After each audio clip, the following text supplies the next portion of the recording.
All right, so talking about a goblet squat. Same mechanics of an air squat. The only difference now is we're going to add a little weight to that. So just to re-go over the squat, we're going to have about hip width distance.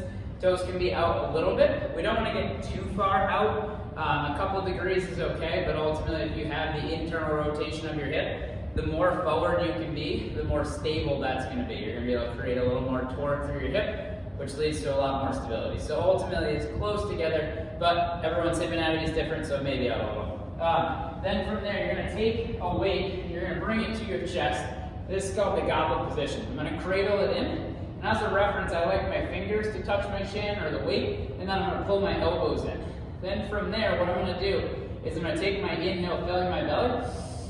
I'm then going to send my hips back and my chest comes forward as I soften in the knees, and I drive the floor down to stand back up. So it's a big inhale, I pitch, and then come right back up.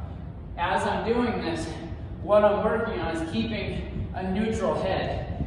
So my eyes are staying straight ahead, my stomach's staying braced, I'm sitting my hips back, which is keeping me well balanced on my feet, okay? If I feel myself pitching, going on my toes, my heels are coming off, I'm gonna stop a little higher to make sure I can stay well balanced.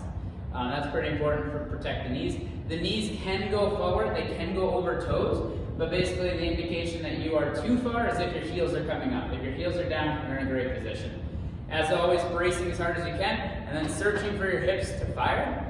The easy way to do that is feel like I'm gently sliding my feet away from one another as I'm going down. So I think about pulling myself to the bottom by spreading my feet apart. So I'm pushing them out, keeping the whole foot down. I'll feel my hips fire. And you can even try it standing. Just drive your feet apart. And that will help get the hips to fire, help give you stability for knees and for back. Makes a big difference.